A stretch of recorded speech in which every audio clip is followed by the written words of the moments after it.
Hello everyone, সবাই কেমন আছেন? বহুদিন পর একটা নতুন ব্লগ নিয়ে আপনাদের সামনে চলে এসেছি। একটা নতুন ব্লগের সাথে আমাদের চ্যানেলে আপনাকে স্বাগত জানাই।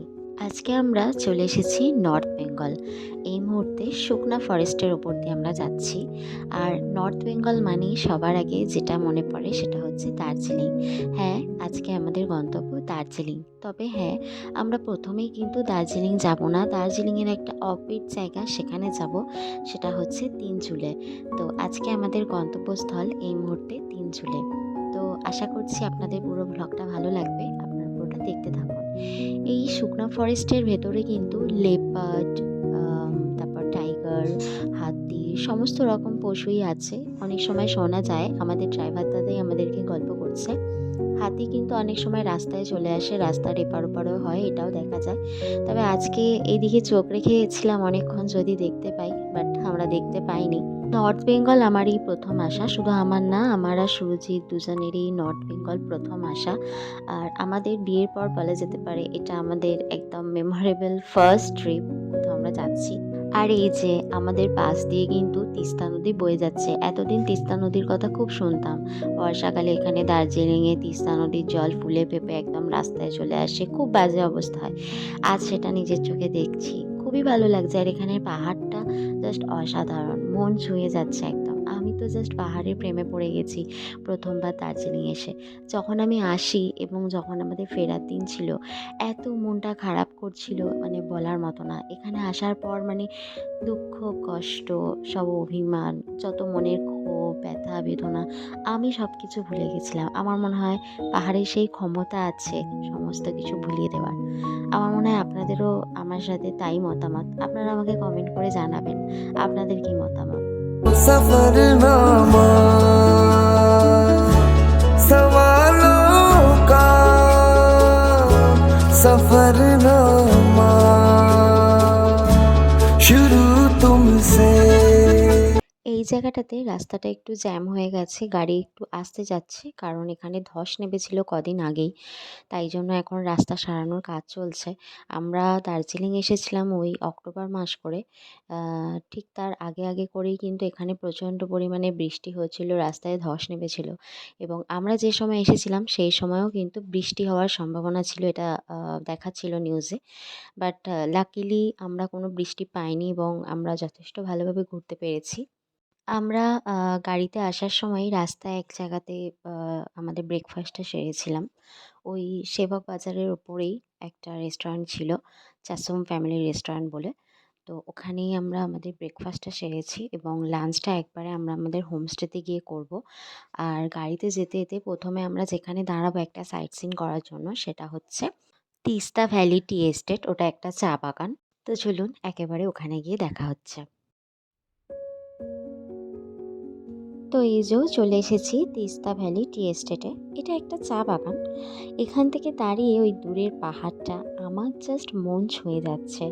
আর এই চা বাগানের অপোজিটেই রাস্তার পাশে এখানে একজনের স্ট্যাচু ইজো করা আছে। এটা হচ্ছে এখানকার লোকাল একজন আর্মি যিনি শহীদ হয়েছিলেন, তার মধ্যে একজনের এখানে স্ট্যাচু করা আছে। আমাদের ড্রাইভার দাদাই এখানকার গল্পগুলো আমাদেরকে একটুখানি বলছে, শেয়ার করছে। তো আমাদের ড্রাইভার দাদা ভীষণই ভালো। সত্যি বলতে উনি না থাকলে, মানে এরকম একজন বিশ্বস্ত মানুষ যদি আমরা না পেতাম আমাদের ফার্স্ট ট্রিপে, তো অবশ্যই কখনো আমাদের এই দার্জিলিং ভ্রমণটা সাকসেসফুল হতো না। আর এই চা বাগানটার সামনে দাঁড়িয়ে আমাদের ড্রাইভার দাদা আমাদেরকে আমাদের হোমস্টেটা কোথায় সেটা দেখাচ্ছিল। আমাদেরকে বলছিল, দেখিয়ে আপকা হোমস্টে উধার হ্যায়, মানে ওই পাহাড়ের কোনো একটা গায়ে আমাদের হোমস্টে। তো আমি দেখে ভাবছিলাম এই তো সামনে, একটু পরেই হয়তো পৌঁছে যাব। বাট না, যখন রাস্তা দিয়ে যাচ্ছি, আঁকা বাঁকা পথ, একবার ডান দিক একবার বাঁ দিক, যাচ্ছি তো যাচ্ছি, মানে রাস্তাঘাটগুলো কি অদ্ভুত। আমি তো প্রথমে, যেহেতু প্রথমবার এসেছি, কোনো এক্সপিরিয়েন্স নেই, একটু দেখে ভয় পাচ্ছিলাম। আমি আমাদের ড্রাইভার দাদাকে বারবার বলছিলাম যে কিতনা দূর হ্যায় আর কিতনা দূর হ্যায় হামারা হোমস্টে। তো আমাদের ড্রাইভার দাদা আমাকে জিজ্ঞাসা করছিল যে ম্যাম আপকা क्या डर लग रहा है? তো আমি বললাম पहली बारे डर लग रहा है इसीलिए। তো সেরকম কোনো ব্যাপার না, ভয় পাওয়ার কিছুই নেই। রাস্তাঘাট এখানকার এরকমই, আমি তো জানতাম না। আর এটাই হচ্ছে নর্থ বেঙ্গল, নর্থ বেঙ্গলের সৌন্দর্য। তো চলুন প্রকৃতির এই অপরূপ সৌন্দর্য দেখতে দেখতে একেবারে হোমস্টেতে গিয়ে আপনাদের সাথে দেখা হচ্ছে।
তো এইটাই হচ্ছে আজকের আমাদের হোমস্টে। আমরা ফাইনালি পৌঁছে গেছি আমাদের বিগ ক্যাট হোমস্টেতে। আর এই সামনে যে কটেজ মতোটা দেখলেন, আমরা কিন্তু এই হোমস্টেতে আজকে আছি। মানে ওই বড় বিল্ডিংটাতে আমরা থাকছি না, কারণ আমাদেরকে বলা হলো যে কাপলদের জন্য, মানে সিঙ্গেল আর ডাবল বেডের জন্য এই কটেজটা।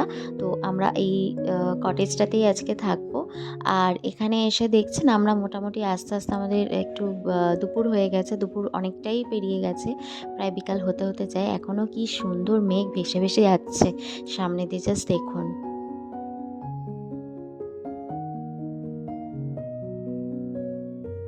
হোমস্টেটাতে আসার সময় যে রাস্তা দিয়ে আমরা আসছিলাম, প্রথমে আমি একটু ভয়ই পাচ্ছিলাম যে কত দূর আর কত দূর যাবো। আমি আমাদের ড্রাইভার দাদাকে বারবার জিজ্ঞাসা করছিলাম আর কত দূর যেতে হবে আমাদের। তো আমি একটু ভয়ই পাচ্ছিলাম, বাট ফাইনালি যখন এখানে এসে পৌঁছালাম, আমার এত ভালো লাগছে জাস্ট বলে বোঝানোর মতন। আমার মনে হচ্ছে একটু সকাল সকাল যদি আমরা আসতে পারতাম ভালো হতো, কারণ একটু পরেই অন্ধকার নেমে যাবে।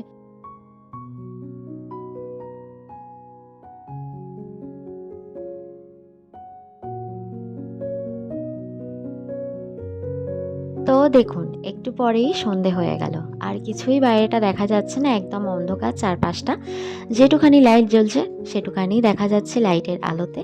তো আজ আর ভিডিও করতে পারবো না, আবার কালকে আপনাদের সাথে দেখা হচ্ছে। গুড মর্নিং সকলকে। অনেক সকাল সকাল ঘুম থেকে উঠেছি। একদম সকালবেলাটা এতটা সুন্দর লাগছে যে বাইরে বেরোনোর আর লোভ সামলাতে পারলাম না।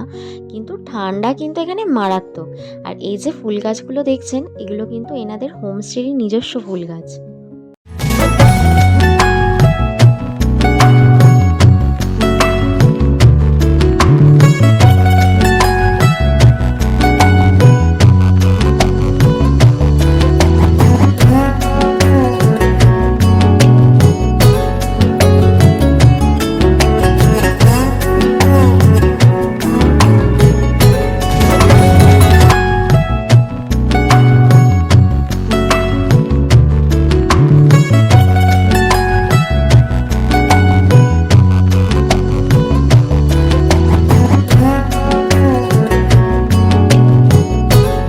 সামনেই দেখুন কমলালেবুর গাছ, কি সুন্দর, এক গাছ ভর্তি কমলালেবু হয়ে আছে। আমি এই প্রথমবার কমলালেবু গাছ দেখলাম। আর খুবই ভালো লাগতো যদি কমলালেবুগুলো পেকে যেত, মানে হলুদ হয়ে থাকতো। তো যাই হোক, এখন কাঁচা অবস্থায় আছে, ওই জন্য সবুজ হয়ে আছে। আর সামনের পাহাড়টা আস্তে আস্তে একটু একটু দেখা যাচ্ছে, মেঘটা আস্তে আস্তে সরছে। সামনে কিন্তু অসাধারণ ভিউজ, মানে ভীষণ সুন্দর পাহাড় দেখা যাচ্ছে এখান থেকে।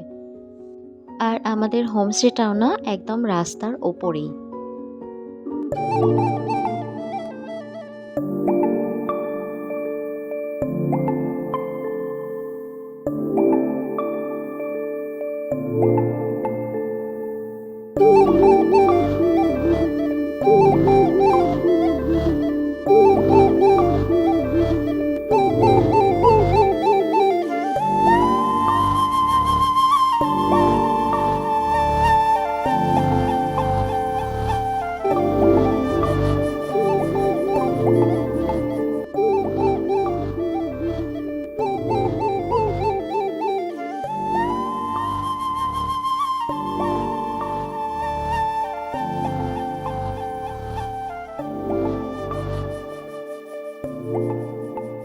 সকালবেলা ঘুম থেকে ওঠার পর থেকে একদম মন খুলে ঘোরাঘুরি করে নিয়েছি।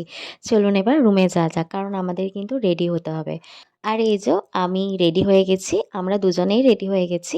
কারণ আমরা একটু পরেই এখান থেকে বেরিয়ে যাব। আমাদের গাড়ি চলে আসবে।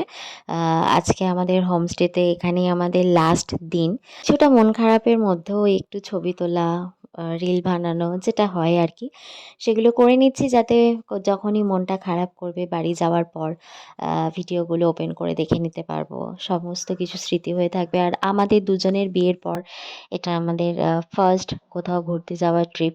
তো সেটা মেমোরেবল হওয়া তো খুবই দরকার। ले जाए जाने कहाँ हवाएं।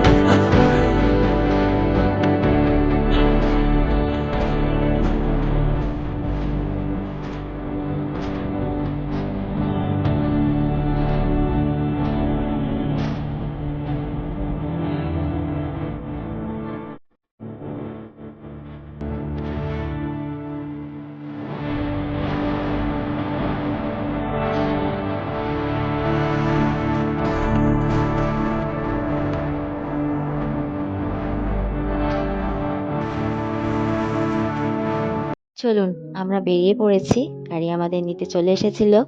তো আজকে আবার অন্য ডেস্টিনেশনে আমরা গিয়ে পৌঁছাবো। তো আজ ভিডিওটা এই পর্যন্ত এখানেই শেষ করলাম। আর বেশি বাড়াবো না।